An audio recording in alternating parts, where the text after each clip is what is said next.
Hey everyone, my name is Wedge and here we are once again with another Best of the Rest video where we talk about the rest of the Battle for Zendikar spoilers not released individually. In this video, we'll be covering the rest of the black cards, so sit down, hold tight, and get hyped for the most weirdly underwhelming yet coolest color in Battle for Zendikar. Yeah, really sold that one well. Alright, good job. Altar's Reap is back for the third time in Standard. There are obvious synergies with Eldrazi Scion tokens that make this card good. What makes it truly great though? Instant speed. Being able to effectively counter a removal spell by drawing 2 cards, powerful. Very powerful.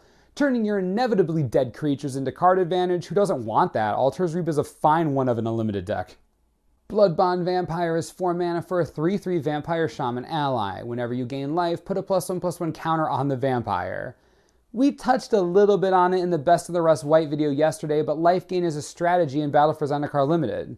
The vampire is a fine addition to that deck, assuming you can reliably gain life and trigger her ability. If you can do that, she becomes real good real fast. If you can't, she's more of a filler card than anything else. Not something you want to play without ways to gain life. Being an ally helps too though, it's dem triggers. Bone Splinters is back in Standard and I am so happy about that. In Modern Masters 2015 Limited, everyone saw how powerful this could be on the right strategy. No different here. Bone Splinters is crazy strong in a format that just creates free 1/1s all the time. Sacrificing your Eldrazi token to kill a real creature isn't even you losing card value. It's a token, they're replaceable. You know what isn't? They're Bane of Balaged you just killed. Yeah, destructive. Bone Splinters is a great card, play it. Carrier Thrall is 2 mana for a 2/1 vampire. When it dies, put a 1/1 Eldrazi Scion onto the battlefield. Easily one of the better uncommons. Being a 2/1 as opposed to a 2/2 isn't that big of a deal in this format most of the time. A 2-power 2-drop with upside is super good, especially when that upside is ramp upon death. This is no hangerback walker, but it gives you value when it dies. That's something. I don't want to first pick this, but it's higher on the list than you might think. Demon's Grasp is 5 mana for a sorcery. Target creature gets -5/-5 until end of turn. Well, this is the clunkiest Dismember I've ever played with. 5 mana, add sorcery, speed that hurts. Don't get me wrong, I still played it. Sometimes against faster decks you side it out, but in the long game it's as good as it's gonna get. Don't prioritize this piece of removal, but take it mid-pack if there's nothing else. You also never want more than one of these, even one is pushing it. Geyserfield Stalker is 5 mana for a 3/2 elemental with Menace and Landfall. When Landfall triggers, it gets +2/+2 until end of turn. It's a fine card, decent filler for most any deck running black. The Landfall making it a 5/4 with Menace is particularly gross, but that evasion is what makes the card playable at all. Not a high priority pick, but definitely something you're okay with running. Grave Birthing is 3 mana for an instant with Devoid. Target opponent exiles a card from their graveyard. You put a 1/1 Eldrazi Scion onto the battlefield and draw a card. There are a few things going on here. First, this is the most direct way to ingest your opponent. If you really need to get stuff into exile, this is how you do it. Also, drawing a card isn't bad and ramping isn't bad. What I don't like, it's kind of If you aren't going to immediately use the token next turn or you don't have consistent ways to take advantage of cards in exile, it's awkward. Replacing itself is nice, but it's more of a filler than anything else if you can't use the ingest reliably.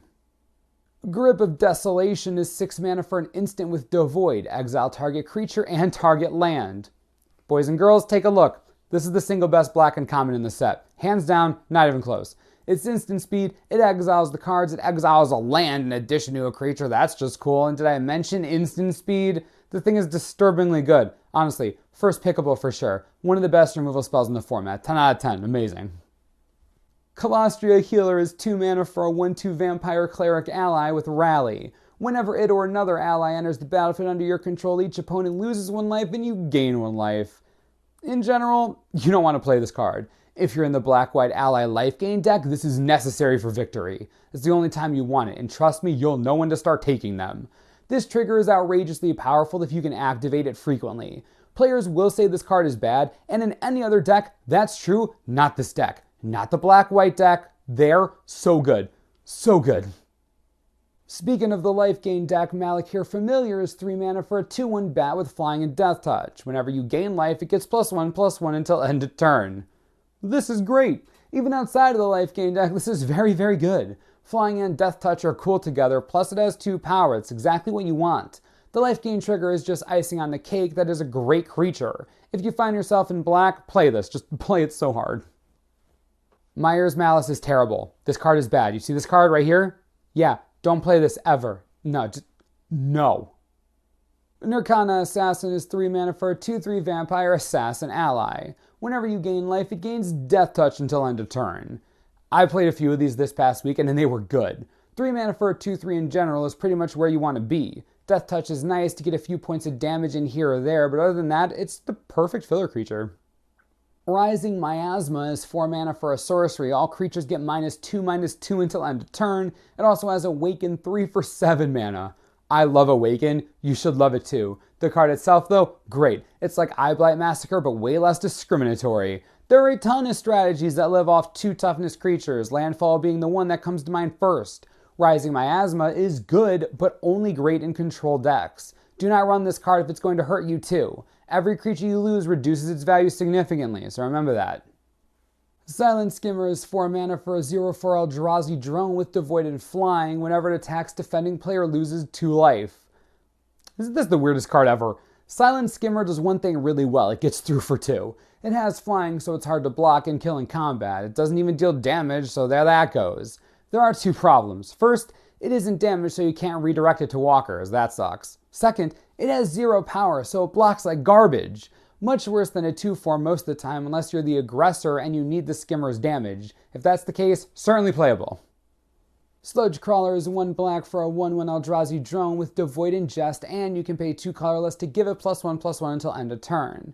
The card is meh until you get to that last ability. Hello late game relevance. I love cards like this. It isn't a bomb or anything, and I wouldn't pick this card before pick like 7 or 8, but it's a cool filler card, especially for longer games where you can get value out of that pump ability. Vampiric Rites is 1 black for an enchantment. You can pay 2 mana and sacrifice a creature to gain 1 life and draw a card. This is one of the more awkward cards in this set. It really only fits into that white-black life gain deck, and even then it only works when you have ways to make creatures you don't care about. You'll need either Gideon or Unified Front or some Eldrazi Scions to make this valuable. Without those, you just kill off your team. You can't do that and win no matter how many cards you draw. Not something you want to play most of the time, but that 1% of the time, things just line up and this becomes a bomb. Zulaport Cutthroat is 2 mana for a 1/1 human rogue ally. Whenever it or another creature you control dies, each opponent loses 1 life and you gain 1 life. 2 mana 1/1s, I'm usually very uncomfortable with that, and this time is no different. The ability is nice, but I don't really want my creatures dying. Unless they're Scion tokens or that weird deck with Vampiric Rites. I actually think that's the only deck this is viable in. Cutthroat and Vampiric Rites. Go nuts. Without those 2 together, I'll pass. Boom, done with the rest of the black cards. What do you think about black in the set? A lot of players are saying that it's less powerful than some of the other colors. Do you agree, disagree, don't care? Just want to play with the set already? I get it, I'm with you there.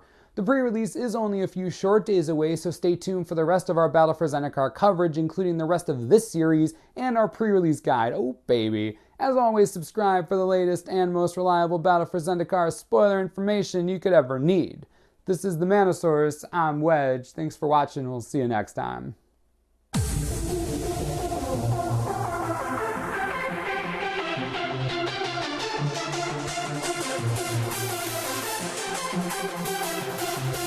What?